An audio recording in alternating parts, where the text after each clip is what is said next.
A good Friday to one and all. Welcome and welcome back to yet another episode of Sometimes the Old Man is Right. As always, I am your host, Lamont Ferguson, playing the role of the old man out to sea. That's this version, because I am on the cruise ship and I am out to sea. And I've been out for a bit of time now. So it's been a week. It's been a week since I jumped on the ship. Got 3 more days to continue or to complete this part of this 10-day cruise. I'm back working. Feels good. Feels nice. How you doing? What's the good word? Thanks for being here. This is episode number 9. Episode 9. My goodness, where has the time gone for Sometimes the Old Man is Right? So I am enjoying ship life. Celebrity does it right. This is not a paid endorsement. Well, I guess kind of it is. I am being paid to sit here and whatever I'm doing, I'm being paid to do. I like to consider myself a professional basketball player that tells jokes occasionally because that's what I do. I'm up to 2-a-days on the basketball court, just working out, doing drills, getting shooting done. So I'm living the opposite of Blake Griffin's life, because Blake tells jokes on the side, but he plays basketball for a living. And I'm working on a script treatment where we kind of switch bodies, a little Freaky Friday type of thing. Like I said, I am enjoying some ship life. Celebrity Cruise does it well. It's very nice. It's a 3-show week. 2 of those on one night, another show on another night, late night thing. That's not bad. There is a drawback if you consider it. I look at it this way. I am a precious cargo. That's the way I look at it. Because I went to get off at the first port, which was Puerto Rico. And I've been there many times. And I was looking forward to going in, having my little mofongo. You get that in your system. It's good for your soul, little mofongo. It's also fun to say, mofongo. And then I was told by the security, the message here is that you're not allowed to leave the ship. And the thing about it is, I wasn't really that mad. I was like, okay, all right. Like I said, I view myself as being precious cargo, which doesn't say much for the paying customers that they're all allowed to go off and get whatever. But me, they're like, no, we got to make sure we keep you safe from everything. Just take care of you while you're on the ship. We're going to treat you like veal. So I am veal, and I'm not mad about it. Not mad at all. It didn't take long to get acclimated back to ship life. Being away from, I remember the count, 634 days, it did not take long at all. The sleep cycle did take a bit much to get used to because of the fact that you're changing time zones. I live in the PST, flew to the EST, and then you get on the ship, and then they add another island. I don't even know what ST that is. It's a 1 more hour ST. I know that. So I'm 4 hours ahead of home, and that took a bit getting used to because I'd sleep for like 3 hours, be wide awake for 2 hours, and then go back to sleep. But I found out the singer on board said that he suffered from the same thing for the first few days. But after that, it's slowly but surely getting to a regular sleep cycle. So shows are good. People are good. Cruise line treats me well. Life is back to where it was, kind of. It is very interesting, the security measures that are in place, the health and safety protocols. I guess that would be the best way to describe them because that's what they are. So you get a test 48 hours before you have to board the ship, and then as soon as you get ready to board the ship, they give you another test, which they will not let you get on the ship until they have the results of that most recent test. So that's interesting because what it leads to is questions. And you really don't want questions. Like, I'm a rules following guy. Whatever the guidelines are, I trust there are people who are smarter than me that know something. But once there starts to be cracks in that where I question it, then it becomes a chasm for the people that just question it in the first place. The whole idea of, well, why are we getting a test 48 hours prior? Because you can't get it 49 hours. You can't get it 50. You have to get it it has to be within a 48-hour time span. But then why am I getting a test right before I get to the ship and you won't let me on before I get to the ship when I took this test earlier? Both of them to say that they're negative. But then a specific title or line on the most recent test that says, oh, by the way, this does not exclude you from having COVID. Okay, so what are we doing? What exactly are we doing? You understand how you're making this chasm large enough for all of these anti-maskers, COVID is a hoax, people to jump into? If you're telling me that you have one test 48 hours and you have another test 48 seconds before coming on board, or 48 minutes, let's say that, because they say it takes 40 minutes for the results. So 48 minutes before coming on board, and yet you're still telling me, by the way, we're still not sure that you have COVID. Like I said, what are we doing? What exactly are we trying to accomplish with this? I don't understand what we're trying to get out.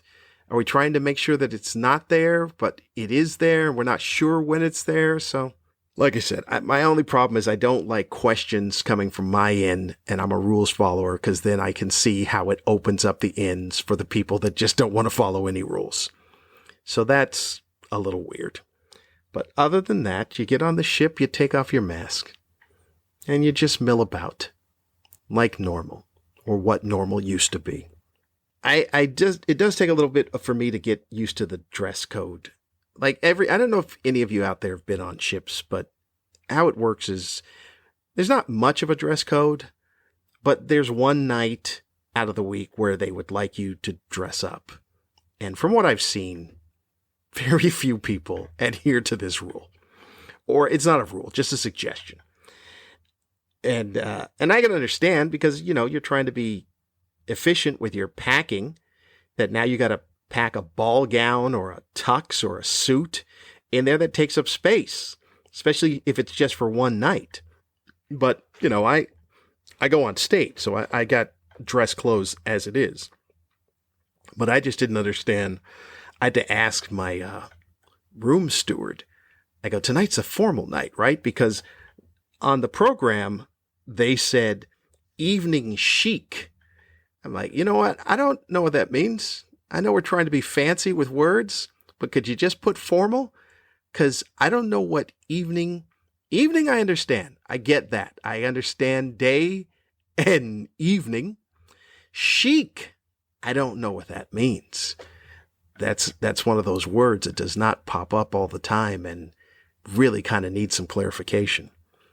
So it seems to be a fancier way of saying formal, which is even fancier. I saw a couple of people that were in evening chic. I was in just formal. I'm not a designer. I'm not Ralph Lauren or Gucci or anyone else. I ran out of designers' names. I wore a suit. That seemed to be sufficient. The one thing I will tell you about working is in this business, it is odd. Lewis Johnson and I, who co-host A Good Green Room every Monday at 5 p.m. Eastern on Facebook Live. You can check that out. We were talking about the level of disrespect that comics get no matter what. I have a piece that requires a projection screen to be lowered. And I understand that techs don't want to raise them and then lower them. I'm not really sure. I don't know if there's a finite number of ups and downs in a motor as far as a screen goes, or if it's a time thing. But because it took up all the stage, I had to walk up and down stairs to do this. And look, look, I'm working on it. I'm up to 2 a days, but I am old, which there's nothing I can do about that. And I'm fat. And old and fat is not a combination that wants to be walking up and down stairs to get on stage on a nightly basis. So I would rather have come from backstage, but you can't because the screen is there and they didn't want to race the screen. All right, I get it. But there's just other times where people go, well, the comics could just go around. Because the very next night, the singer, who was fantastic, by the way, Travis Clover, I'm going to have to look up his name and maybe get it to you, but he was great. He played in Jersey Boys. He played the Frankie Valli role in Jersey Boys, the longest running actor to play that role, who is phenomenal. But on his show, you know how he enters? He comes up through the stage. They got a hydraulic lift that comes up through the stage. I didn't know that was an option. That wasn't even presented to me as the option. You mean I could come up through the stage? Sure, let's try that. Over the top entrance for a comedian. But let the comedian make that call that it's over the top, not tech people. Because I bet nobody questioned when Travis said, hey, you know what? I'd like to come up from the stage, through the stage. They probably went, okay, cool. We'll just make that happen because he's a singer. All right. Let him come up through the stage. Comedian. All right. Just trot out there. Just go out there. Funny dude. Tell your dumb jokes. I don't understand why it's the lowest level of respect in show business. We've come to the conclusion that maybe it's because everyone can identify with doing something that the comic has done. I think I've talked about this before, that the comic, everyone has been funny. Everyone's been funny in front of their friends. Everyone's been funny. At some point in time, they have gotten a laugh. And so then they equate what you do as being nothing out of the extraordinary, because not everyone can sing. Not everyone can play an instrument. And so therefore they don't view that as being something unique, you standing there and telling jokes. I've had a stage tech, I asked for a stool, and I had a stage tech tell me, do you really need a stool for a 15-minute set? Like, so now you're making the call as to what I need? I'm the performer. But this is the level of disrespect that takes place for comics across the board. So it's nothing really new. I just don't understand it. I really don't understand it. And especially myself as a person who can tell jokes, who can play an instrument, and can sing a little bit. I can do what they used to call carry a tune. That's what I can do. I don't know. Maybe I need to incorporate all of that into the act during rehearsal. Well, then they say, hey, would you like to come up through the floor? The other thing that has taken place, other than multiple trips to basketball, which is going along very well, by the way. I like how I am feeling with that. So I'm using the cruise ship as a, for lack of better term, is, you know, when someone goes to prison and all they have to do is work out. That's how I'm viewing working on the ship, is that all I've got to do is work out. I'm eating well, I'm eating healthy, and getting all those exercise times in, 2 a days in basketball, and we'll see what the outcome is. Hopefully, the outcome will be swole. I don't even know what that means, but it'll be better than what I have been. I miss walking the kid to school, tell you that much. It's only been a week, but I do miss walking the kid to school and hearing about the rocks. The time goes by, a week, so I got 2 more weeks out on Celebrity, then another 4 days on Princess, and then I'll be back home. So I'll be back home before you know it, is how it works. The other news is this, which is kind of funny, because nothing really has gotten me fired up while I've been out, because I've not really done much. I don't watch TV because I felt I did that during the whole quarantine stay-at-home part of the pandemic. And now that I'm at the, hey, you can work part of the pandemic, I believe that's the best way to start putting it, as opposed to saying that we're out of it. Just say this is the different part of it. I don't really watch the television. I'm not watching the news. I'll watch sports, but I'm not watching the news. And I didn't watch much news when I was at home towards the tail end because of the fact that it just, it just makes you angry. So I've only seen bits and pieces of things, the Kyle Rittenhouse case and the Ahmaud Arbery case, and that all seems to be insane. All of it seems to be insanity. But so I got a text from my oldest son, Alex, which is always nice. It's always nice to hear from the kids, especially the older ones, because, they have lives. So he wished me well on the high seas and said that he had taken a DNA test and wanted to share the results with me. And I said, sure, I'd love to see that. So he sent me the form that they get with the results. And it was very interesting because, well, if those of you don't know that Alex and Sydney are mixed race, their mother's Caucasian, and I'm not, as you know. So he sends me the results, and the results break down as this. They break down that European and sub-Saharan African. All right. So his European breakdown, French and German, British and Irish. There's some, another category is broadly Northwestern European. But here's the weird thing. It's 59.2%. He's 59.2% European. 59? It's only two people involved. It should be 50-50. So then you start thinking, oh my goodness, that means that I, being the other part of that equation, am not 100% African lineage. Not that I thought that I would be. But when you see it in numbers, it's a little, I would say unsettling, but it's surprising, let's say. Just one of those things you go, huh, really? That's what it is. You do that. It's a huh, really moment. So he is 59.2% European, and then he's 39.9% sub-Saharan African, which, by the way, that doesn't equal up to 100%. It equals 99.1%.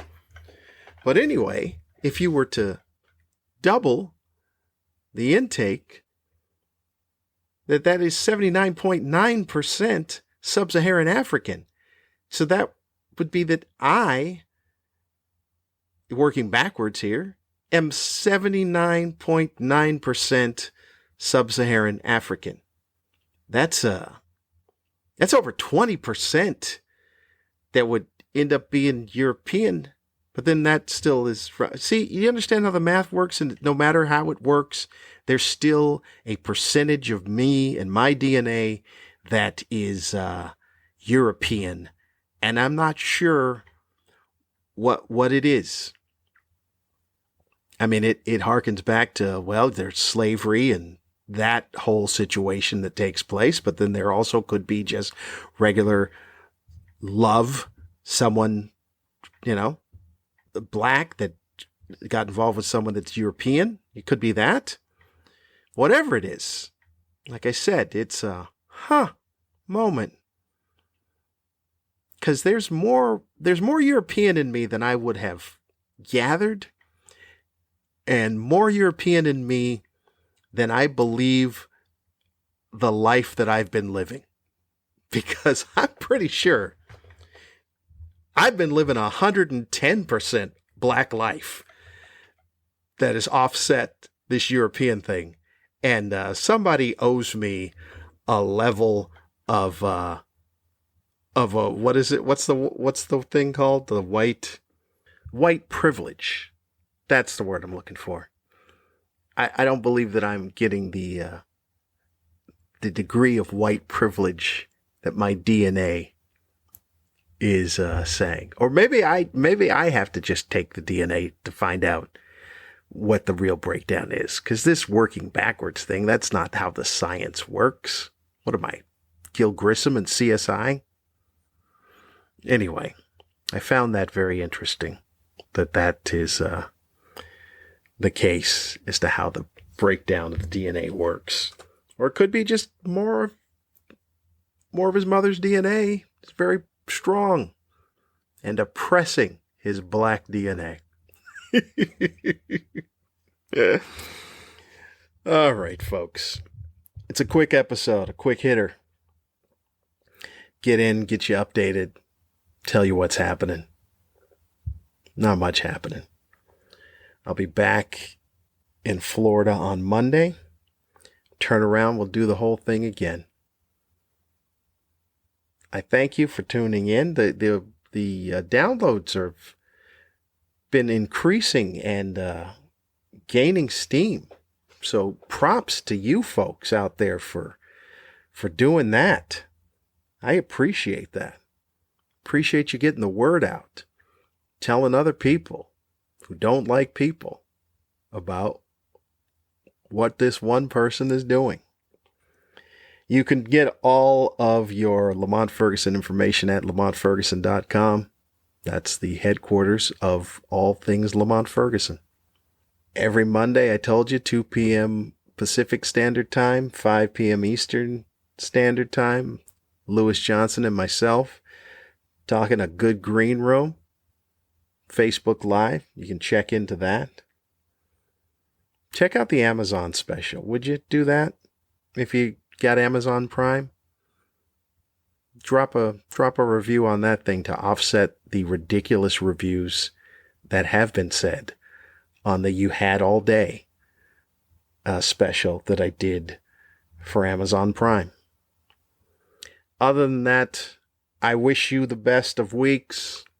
I will be at sea doing sea things.